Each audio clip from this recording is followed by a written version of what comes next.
Good afternoon, all my dear students. Today we go for starting our Unit 4, that is S-block elements.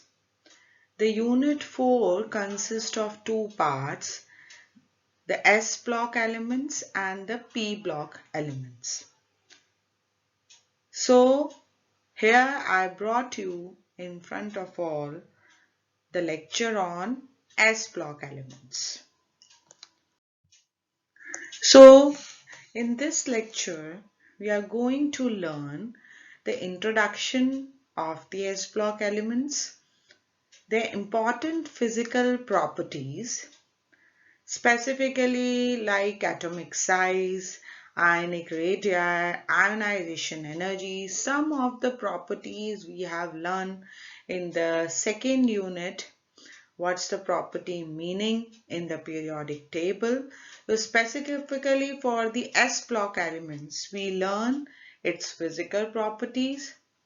Then we go for its chemical properties and the very important relationship we have to see in the S-block element, that is diagonal relationship of the elements.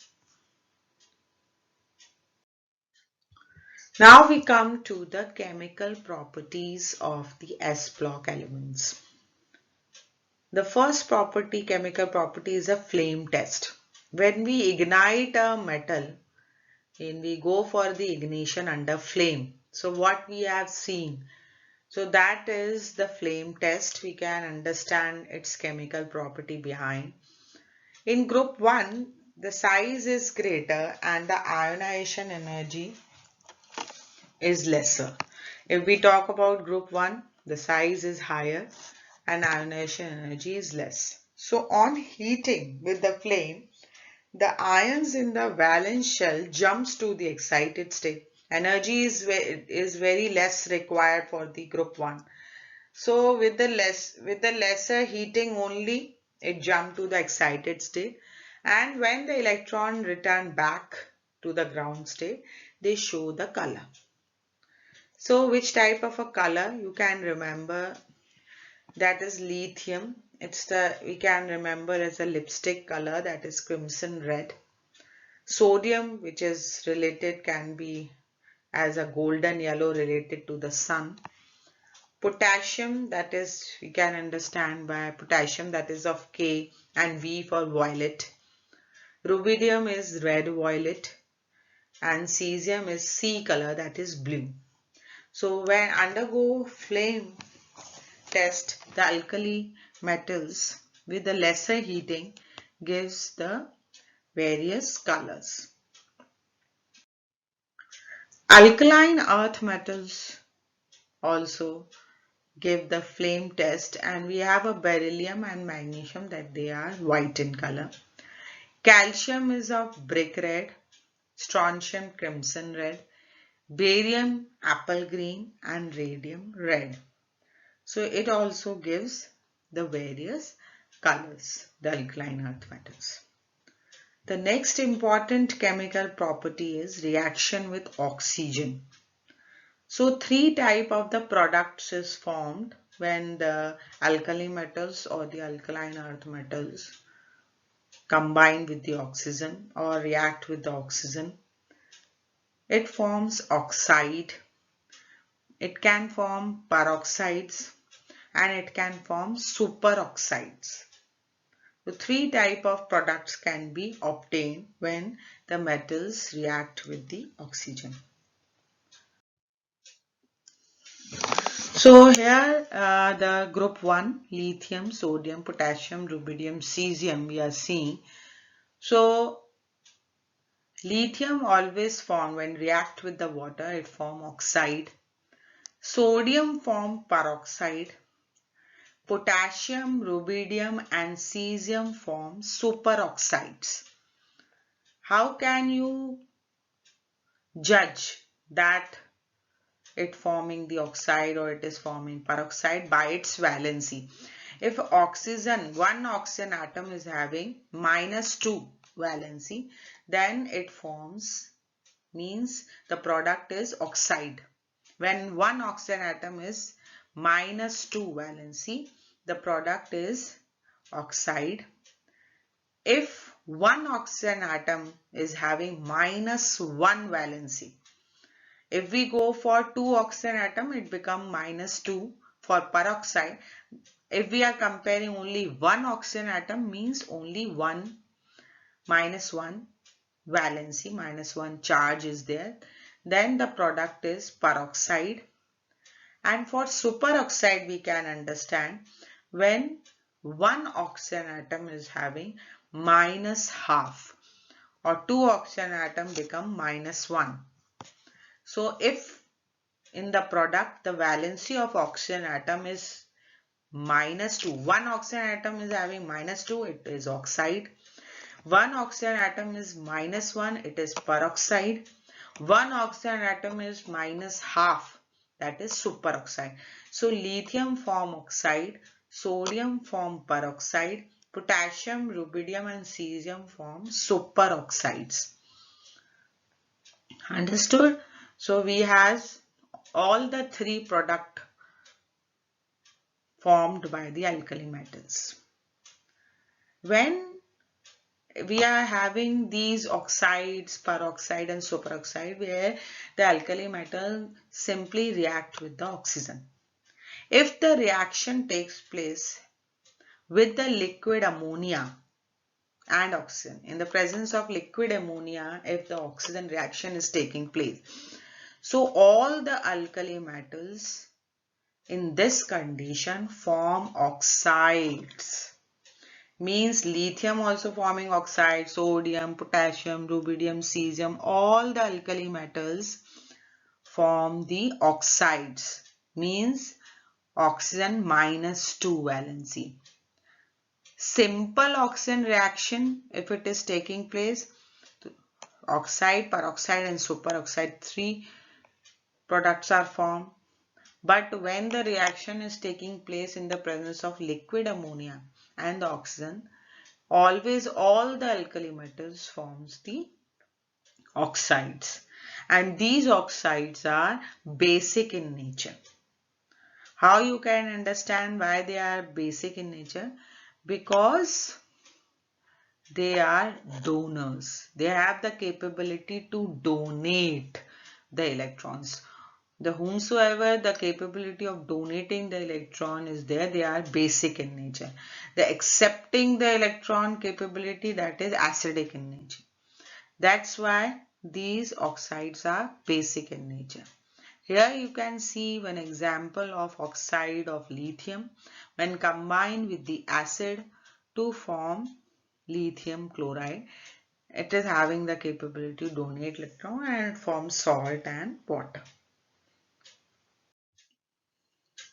Now if we see the reaction of oxygen in alkaline earth metals. So in alkaline earth metals, all beryllium, magnesium, calcium, strontium, barium all form oxides.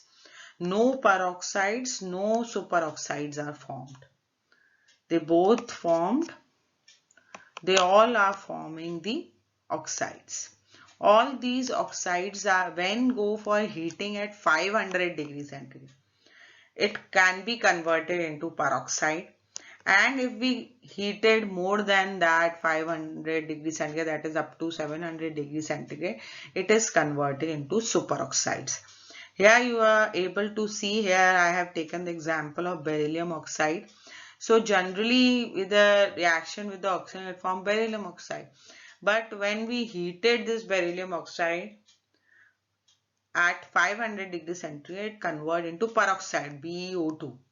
And if it is heated more, 700 degrees centigrade, then it is converted into superoxide.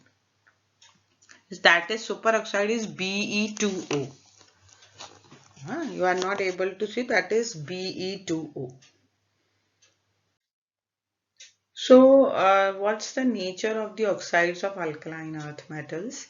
Beryllium oxide is amphoteric in nature and rest of the oxides are basic in nature. There are almost 6 elements in whole periodic table are having the amphoteric oxides. that is tin, lead, zinc, aluminium, copper, beryllium. So we can remember these are the amphoteric oxides. Rest are the in alkaline earth metal, beryllium except beryllium, all are basic in nature. We can have the reaction with the acid to perform the salt and water as same as alkali metals. Amphoteric oxides react with the acid as well as base. Here you can see the reaction of beryllium oxide with HCl to form beryllium chloride plus water, and beryllium oxide with sodium hydroxide to produce sodium beryllium oxide plus water. Now we move to the another chemical property of S-block element, that is reaction with the water. So with the reaction with the water, we can see it form hydroxides. Either oxides react with the water, it form hydroxide. If the metal is also reacting with the water, it produces the hydroxides. And the reaction is highly exothermic. And you know, in exothermic reaction, heat is released. So the oxides or the metal, when react with the water, it produces the hydroxides, and if only metal is reacting with the water, it produces the hydrogen gas. So alkali metals always kept in kerosene, because why they kept in kerosene? Because they go for the reaction with the water. If sometimes the moisture is there, it goes with the reaction and start burning out because the hydrogen is produced. That's why it is kept in the kerosene. All the alkali metals kept in the kerosene. Only lithium not kept in the kerosene, because lithium is having lesser density. So when we put in a kerosene, it start floating. So lithium doesn't kept in the kerosene. It is kept in the, or it is wrapped in the paraffin wax to protect it from the moisture. Understood? So all the alkali matter with this reaction is to be highly protected. That's why sodium is kept in the kerosene. Why? Because it is highly reactive and it reacts with the water to produce this lithium hydroxide, and hydrogen is produced. This is very, burns with the pop sound. That's the gas. Alkaline earth metals, when react with the water, it also produces hydroxides. So let's see, beryllium do not react with the hot as well as cold water. Beryllium does not react with the, either we go for cold water or hot water. Magnesium react with the hot water to produce hydroxides. Calcium, strontium and barium also reacts with the cold water to produce hydroxides, and in this also the hydrogen is produced. So that is the alkaline earth metal reaction with the water. Next property is solubility in a liquid ammonia. All the alkali and alkaline earth metals are soluble in liquid ammonia, forming a deep blue color. When we go for dissolving any of the alkali or alkaline earth metal in the liquid ammonia, we have a blue coloration, which is due to the solvated ammoniated ions. Because when it goes for having the tendency, like sodium is having monovalent, having tendency of losing one electron. When it goes in the liquid ammonia, this monovalent ion of sodium is surrounded by the liquid ammonia molecules. So for this attraction of the liquid ammonia and the sodium ion causes the blue color. So it is responsible for the solubility. Next we have a reaction with nitrogen. The alkali metals and the alkaline metals form nitrides. So lithium, beryllium, magnesium, calcium, strontium, barium, all form nitrides. According to the Fajn rule, we have learned in the polarization in the ionic compounds, we know smaller the size of cation or larger the size of anion causes the more covalent character. If anybody asks which one of the nitride of the alkali and alkaline earth metal is covalent in nature, so nitrides are having anion. Nitride is an anion. So it is same in all. Only the difference is in the size. So here you can see the beryllium, magnesium, calcium, strontium, barium down the group. The size goes on increasing.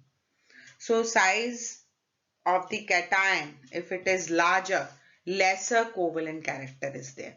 So the covalent character is higher in the beryllium nitride.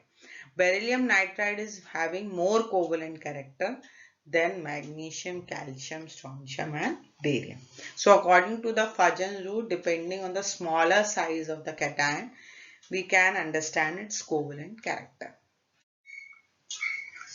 Now in the alkali metals as well as the alkaline earth metals, we have some different behavior of some elements. Anomalous behavior of lithium among all the elements as well as anomalous behavior of beryllium among all the elements of alkaline earth metals. So the first element in the second period of the alkali metal, that is lithium. Lithium is having different behavior among all the alkali metals. The first different behavior, it possesses smaller size. Lithium is having a very small size and due to this it is having high polarizing power. It is also have high ionization energy. It also possesses non-availability of d orbitals. Due to all such behavior, the property like hardness, highly reactivity, forming nitrides, or it reacts with the nitrogen as well as silicon, silicides. Due to a strong polarizing power, it has a tendency to form hydrates and solvents. So these are the different properties of the lithium due to this behavior of the smaller size or high ionization energy. So it is different from other elements of the alkali metals like sodium, potassium, rubidium, cesium, francium. So due to such a different behavior, we find out as we move like lithium, beryllium, boron, carbon is in the period, and in the third period we have sodium, magnesium, aluminum, silicon. So in addition to the group, the period relationship also found in a S and P block element. The period relationship is also there because some different behavior we have seen of lithium. Likewise in the beryllium it is also found. So we have a period relationship that is called diagonal relationship. We have a diagonal properties of the elements similar, which is called diagonally across the period. As you are able to see, the second period element lithium and the third period second element, that is magnesium, is having relationship lithium to the magnesium, beryllium to the aluminum, boron to the silicon. Such kind of period relationship is also seen. Why such a diagonal relationship is seen among these elements? In moving left to right, the electropositive character decreases. Means the tendency of losing the electron goes on decreasing. And if we talk about in the group, it increases. Left to right, it goes on decreasing, and top to bottom, it goes on increasing. So when these two effects goes on, the two effects cancel one another in moving diagonally. When we talk about diagonal, relationship or diagonal elements properties, we have seen these two effects, increasing and decreasing effects, cancel each other, and similar positive character can be occur in the elements. So from the top left to the bottom right, such kind of diagonal is top left to the bottom right is causes. So that's the two effect goes on cancel each other and relationship occurs. So diagonal relationship is found lithium and magnesium. Lithium to the magnesium we have a relationship, and what the similar property they are having which is responsible for its diagonal relationship, its physical state. Like the magnesium metal, lithium is also hard and ductile metal. Physical state is similar. Atomic radii is approximately going to the similar way. 1.34 Armstrong is for lithium, and for magnesium it is 1.36 Armstrong. Polarizing power is same. The nitrogen reaction is also same. It is forming nitride. It is having same electronegativity. It is also having the similar property. Its chloride nature is same. So these all are the diagonal relationships of lithium to the magnesium. It is representing these are similar to one another. Thank you. In the next lecture, we continue more chemical properties of the S block elements. Till then, goodbye.